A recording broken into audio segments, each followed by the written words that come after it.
Hi friends, welcome to Zeenath's world. இன்றைக்கி நம்ம ஒரு 3 யூஸ்ஃபுல்லான டிப்ஸ் தான் பார்க்க போகிறோம். ஃபஸ்ட்டு டிப் என்னென்னா, நம்ம வீட்டில் டெய்லி பயன்படுத்துகிற இந்த பிரேஸ்லெட்டு மோதிரம்லாம் தண்ணி பட்டு சோப்பு பட்டு ஒரு மாதிரி அழுக்காக டிம்மாகி அது கோல்டாக என்னென்னு கேட்குற அளவுக்கு ரொம்ப டிம்மாக இருக்கும். இப்போ அதை நம்ம சூப்பராக வெளியில் காசை கொடுத்து பாலிஷ் பண்ணாமல் வீட்லேயே பாலிஷ் பண்ண போகிறோம். இப்போ அதை எப்படி பண்ணுறதுன்னு பார்ப்போமா? இப்போ நான் அந்த கோல்டு பிரேஸ்லெட்டு மோதிரத்தையும் இந்த மாதிரி ஒரு பவுலில் போட்டிருக்கேன். அது மேலே 1 ஸ்பூன் தயிர் ஊற்றிக்கிறேன். நல்ல கெட்டியான தயிர் போட்டுக்கோங்க. 1 ஸ்பூன் மஞ்சத்தூள் போட்டுப்பலாம். இப்போ இதை நம்ம நல்லா மிக்ஸ் பண்ணிடலாம். இப்போ இதை நல்லா மிக்ஸ் பண்ணிவிட்டு அந்த மோதிரம் பிரேஸ்லெட் எல்லாம் இந்த மஞ்சள் தயிரோட ஒரு அரை மணி நேரம் நம்ம அப்படியே ஊற வச்சிடலாம். இப்போ நம்ம ஒரு ½ அன் ஹவர் கழித்து இப்போ அதை ப்ரெஷ் இருக்கும் பாருங்கள், நம்ம வீட்டில் இருக்க டூத் ப்ரெஷ்னாலும் சரி, இப்போ இந்த மாதிரி ப்ரெஷ்ஷுங்க தனியாக விற்கிது. இந்த மாதிரி காப்பர் பிளாக் இந்த ஒயர் இந்த மாதிரி இருக்குது. இது சூப்பராக போகுது. நல்லா தேய்க்கிறதுக்கும் நமக்கு நல்லா வசதியாக இருக்குது. நான் எக்ஸிபிஷனில் தான் இந்த இது வாங்கினேன். நல்லா யூஸ்ஃபுல்லாக இருக்குது இந்த ப்ரெஷ்ஷு. இப்போ இந்த ப்ரெஷ்ஷை வச்சு நம்ம அந்த மஞ்சள் தயிர் இதோட ஊறி இருக்குது பாருங்கள், அதை வச்சு நம்ம நல்லா தேய்ச்சோன்னா அதில் இருக்கிற அழுக்கு எல்லாமே நல்லா போயிடும். இப்போ இது எல்லாத்தையும் நல்லா தேய்ச்சாச்சு. இப்போ நம்ம வேறு ஒரு பவுலில் கிளியரான நல்ல தண்ணியை ஊற்றி வச்சுக்கோங்க. இப்போ நம்ம அந்த தேய்ச்சி வச்ச பிரேஸ்லெட்டு மோதிரம் எல்லாத்தையுமே நம்ம இப்போ தண்ணியில் போட்டு நல்லா கழுவ போகிறோம். இப்போ நல்லா அந்த தண்ணியில் நம்ம கழுவி எடுத்துடலாம்.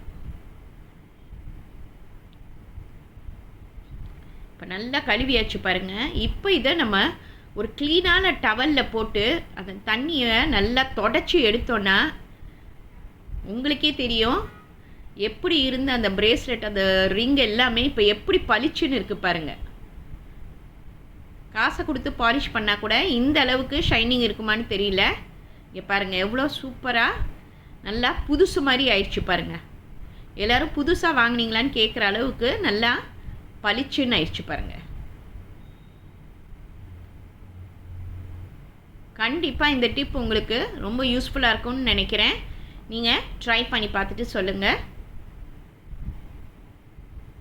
இப்போ ரெண்டாவது டிப் என்னென்னா, நம்ம பசங்களுக்கு என்ன தான் சைஸை பார்த்து பேண்ட் வாங்கினாலும் சில நேரம் லூஸாக இருக்கும். அதனால் அந்த பேண்ட்டே போடாமல் யூஸ் பண்ணாமல் அதை அப்படியே வேஸ்ட் ஆக்கிடுவாங்க.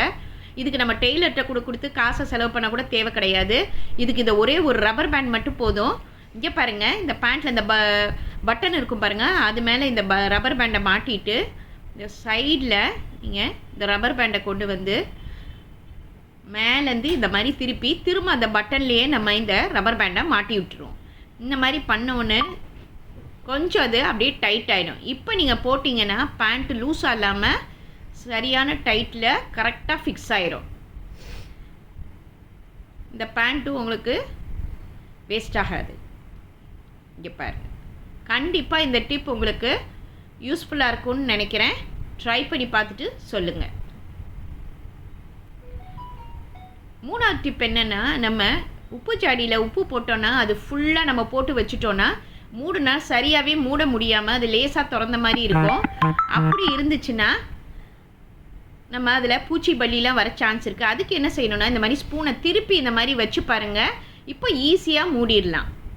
கண்டிப்பாக இந்த டிப் உங்களுக்கு யூஸ்ஃபுல்லாக இருக்கும்னு நினைக்கிறேன். ட்ரை பண்ணி பார்த்துட்டு சொல்லுங்கள். தேங்க்யூ.